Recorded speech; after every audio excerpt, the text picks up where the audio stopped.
Hello friends, मैं विकी गौतम एक बार फिर से आप लोगों का ज्ञानम IAS अकेडमी में बहुत बहुत स्वागत करता हूं। देखिए, जैसा कि कल मैंने वीडियो के माध्यम से आपको एक हिंदी साहित्य का बहुत ही महानतम टॉपिक, महत्वपूर्ण टॉपिक डिस्कस किया था, वैसा ही एक हिंदी का महत्वपूर्ण टॉपिक मैं आपके सामने लेकर के पेश हुआ हूँ। देखिए, थंबनेल में आप लोगों ने पढ़ लिया होगा कि आज का जो टॉपिक है हमारा वो काल, विभाजन व नामांकन से संबंधित है।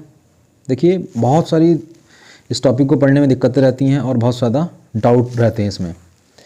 देखिए, इनकी डेट हर व्यक्ति, मतलब जो भी पढ़ाने वाला व्यक्ति है, अपने अकॉर्डिंग जो है इसकी डेट को अलग अलग बताता है, लेकिन मैं आपको इसकी सही डेट बताने वाला हूँ। ठीक है, देखिए, काल विभाजन व नामांकन की बात करें तो हिंदी साहित्य में जो ये काल विभाजन किया है वो राम स्वरूप चतुर्वेदी के अनुसार है। इसको मान्यता दी गई है राम स्वरूप चतुर्वेदी के अनुसार। ठीक है, मैं अगर हिंदी साहित्य की बात करूं तो हिंदी साहित्य का काल विभाजन हमारा 3 प्रकार से किया गया है। ठीक है, 3 प्रकार से जान लेते हैं। सबसे पहला जो काल है आपका वो आदिकाल, इसी काल को वीरगाथा के नाम से भी जाना जाता है। अगर हम इसकी डेट की बात करें तो 650 ईस्वी या फिर 1000 ईस्वी कह सकते हैं से लेकर के 1350 ईस्वी का जो कालखंड रहा है हमारा, वो हिंदी साहित्य का आदिकाल रहा है। ठीक है भाई। अगर हम मध्यकाल की बात करें तो मध्यकाल हमारा 1350 से 1850 ईस्वी के कालखंड को मध्यकाल की संज्ञा दी गई है। ठीक है, आधुनिक काल की बात करें तो आधुनिक काल हमारा 1850 से अब तक है। आधुनिक काल का जो कालखंड है हमारा वो 1850 से अब तक के कालखंड को आधुनिक काल की संज्ञा दी गई है। अगर मैं बात करूं कि आदिकाल है हमारा, आदिकाल को वीरगाथा काल कहा जाता है, तो इसके अन्य भी और नाम हैं, काफ़ी सारे इसके नाम देखने को मिलते हैं। देख लेते हैं इसका नाम। चारण काल, आदिकाल को चारण काल भी कहा जाता है। चारण काल की अगर मैं बात करूं तो चारण काल आपका जॉर्ज ग्रियर्सन ने कहा। अगर मैं आदिकाल को आरंभिक काल के नाम से जानते हैं, आरंभिक काल मिश्र बंधु ने कहा, और इसी काल को वीरगाथा काल के नाम से भी जाना जाता है। वीरगाथा काल कहने वाले व्यक्ति का नाम रामचंद्र शुक्ल था। ठीक है, इसी काल को आदिकाल के नाम से जाना जाता है। आदिकाल को कहने वाले व्यक्ति हजारी प्रसाद द्विवेदी थे। अगर हम बात करें आदिकाल को आदिकाल किसने कहा, तो ये आपका रमा शंकर शुक्ल रसाल ने कहा। इनका उपनाम रसाल है।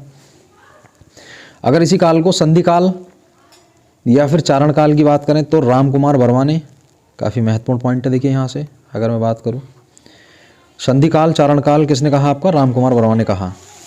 ठीक है, आदिकाल को सिद्ध सावंत काल के नाम से भी जाना जाता है। सिद्ध सावंत काल के नाम से नामांकन करने वाले व्यक्ति का नाम राहुल सांकृत्यायन था। थोड़ा और आगे देख लेते हैं चीज़ों को।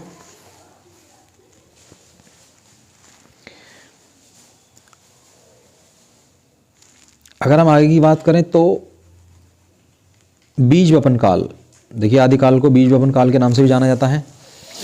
बीज वपन काल जो कहा था आपका वो महावीर प्रसाद द्विवेदी ने कहा इसको। ठीक है भाई।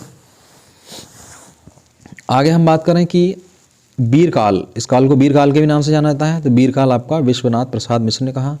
इसी काल को अभ्रंश काल भी कहा जाता है। अभ्रंश काल कहने वाले व्यक्ति का नाम धीरेन्द्र वर्मा है।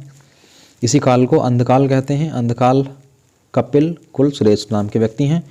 इसी काल को आधार काल के नाम से जाना जाता है।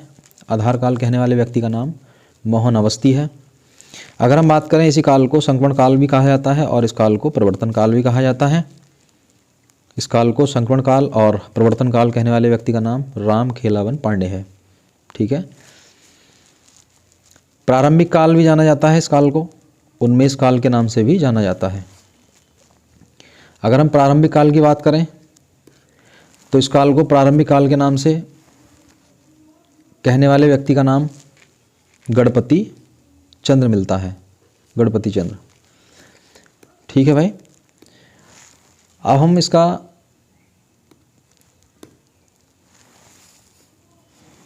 मध्यकाल की बात करते हैं। देखिए, अगर हम इसके मध्यकाल की बात करें तो मध्यकाल की जो काल अवधि है वो 1350 से 1850 है, और ये डेट आपकी शुद्ध है, जिसको हम कह सकते हैं राम स्वरूप चतुर्वेदी के अनुसार है। 1350 से 1850 के कालखंड को मध्यकाल के नाम से जाना जाता है। इस काल को 2 भागों में बांटा गया है, पूर्व मध्यकाल और भक्तिकाल। और इसका जो दूसरा काल है आपका वो उत्तर मध्यकाल और रीतिकाल। हम बात करें अगर पूर्व मध्यकाल भक्ति काल की तो 1350 से 1650 के कालखंड को पूर्व मध्यकाल भक्ति काल के नाम से जाना जाता है। और अगर हम बात करें उत्तर मध्यकाल या रीतिकाल की तो इसको 1650 से 1850 ईस्वी के कालखंड में विभाजित किया गया है। ठीक है। अगर हम बात करें इसका नामांकन, पूर्व मध्यकाल को अन्य और नामों से भी जाना जाता है। इसको भक्ति काल भी कहा जाता है, इसको स्वर्णकाल भी कहा जाता है। क्या कहा जाता है भाई? स्वर्णकाल भी इसको कहा जाता है। देखो अगर हम बात करें इसको और अन्य नामों से जाना जाता है 15वीं सदी का धार्मिक पुनर्जागरण काल। 15वीं शताब्दी का धार्मिक पुनर्जागरण काल जॉर्ज ग्रियर्सन ने इसको कहा, पूर्व मध्यकाल को। माध्यमिक काल की अगर बात करें तो माध्यमिक काल मिश्र बंधु ने कहा। भक्ति काल इसको आचार्य रामचंद्र शुक्ल ने कहा। अगर हम बात करें पूर्व मध्यकाल को, पूर्व मध्यकाल किसने कहा? तो ये आपका हजारी प्रसाद द्विवेदी के माध्यम से कहा गया है। अगर हम बात करें सूफी युग की या भक्ति युग की तो राहुल सांकृत्यायन ने इसको सूफी युग या भक्ति युग के नाम से भी जाना है। अगर हम बात करें भक्ति काल की अनुक्रमणिका तो इसको आचार्य राम कुमार वर्मा ने कहा है। ठीक है। आगे हम बात करते हैं, देखिए उत्तर मध्यकाल या रीतिकाल, ये आपका मध्यकाल का ही भेद है। 1650 से 1850 ईस्वी के कालखंड को उत्तर मध्यकाल रीतिकाल के नाम से भी जाना गया है। अगर बात करें कला काव्य युग तो इसको जॉर्ज ग्रियर्सन ने कहा। अलंकृत काल मिश्र बंधु ने कहा। श्रृंगार काल, श्रृंगार काल उत्तर मध्यकाल को ही कहा जाता है, विश्वनाथ मिश्र ने कहा, विश्वनाथ प्रसाद मिश्र ने। हास काल भी इसको कहा जाता है, शंभुनाथ सिंह ने कहा। आप लोग इन पॉइंटों को नोट डाउन भी कर सकते हैं। ठीक है। काव्य कला विलास सत्यकाम वर्मा ने कहा था। अपकर्ष काल की अगर बात करें तो गणपति चंद्रगुप्त ने कहा। संवर्धन काल की बात करें तो राम खेलावन पांडे ने इसको कहा है। दरबारी युग की बात करें तो राहुल सांकृत्यायन ने कहा है। अगर हम इसको उत्तर मध्यकाल की बात करें तो हजारी प्रसाद द्विवेदी ने कहा है। अगर हम उत्तर मध्यकाल को रीतिकाल कहें तो रीतिकाल कहने वाले व्यक्ति का नाम रामचंद्र शुक्ल था। रीति सिद्ध इसको कहने वाले बिहारी का नाम बिहारी ने कहा है, इसको नामांकन दिया है। अगर हम रीतिवद्ध की बात करें तो केशव दास ने इसको कहा है, रीतिवद्ध काल। ठीक है भाई, आगे बढ़ते हैं। देखिए इसको रीति मुक्त कहने वाले व्यक्ति का नाम घनानंद है।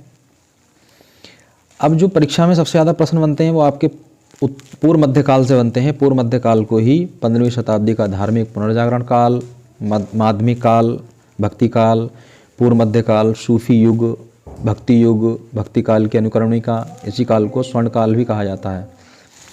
तो देखिए आगे चल करके यह काल जो आपका पूर्व मध्यकाल या भक्ति काल है ये दो धाराओं में बट गया। पहली धारा आपकी निर्गुण भक्ति धारा। अगर हम निर्गुण भक्ति धारा की बात करें तो निर्गुण भक्ति धारा जो लोग ईश्वर में विश्वास नहीं रखते हैं उस धारा को हम निर्गुण भक्ति धारा कहते हैं। अगर हम बात करें कि सगुण भक्ति धारा, सगुण भक्ति धारा की अगर मैं बात करूं तो जो लोग ईश्वर में विश्वास रखते हैं, ईश्वर को आराध्य मान करके रचनाओं का लेखन करते हैं या किसी न किसी ईश्वर को अपना आधार बनाते हैं तो उसके हिसाब से रचना लिखते हैं लोग, तो उसको हम कहते हैं सगुण भक्ति धारा।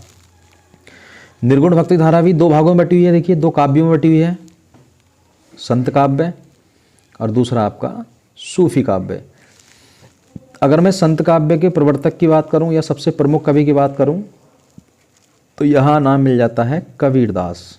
ठीक है, क्योंकि कबीरदास किसी भी ईश्वर को नहीं मानते थे, बस ये अपनी रचनाओं के माध्यम से इन्होंने लोगों में ज्ञान बांटा है अपनी रचनाओं के माध्यम से, इसलिए इस शाखा को ज्ञानाश्रयी या फिर ज्ञान मार्गी शाखा के नाम से भी जाना जाता है। देखिए शाखा मिलती है ज्ञान मार्गी शाखा, तो ज्ञान मार्गी शाखा के नाम से भी इसको जाना जाता है। इसके प्रवर्तक का नाम कबीरदास है, आप लोग ध्यान रखेंगे इस चीज़ को। अगर हम निर्गुण भक्ति धारा के दूसरे भाग की बात करें तो सूफी काव्य है। सूफी काव्य की अगर हम बात करें तो इसके जो प्रवर्तक का नाम है वो जायसी है। इसके प्रवर्तक का नाम क्या है भैया? जायसी है। अगर हम मलिक मोहम्मद जायसी की बात करें तो इन्होंने किसी को आधार बना करके उनकी प्रेम कहानी के बारे में लिखा है, तो इसको हम कहते हैं प्रेमाश्रयी शाखा।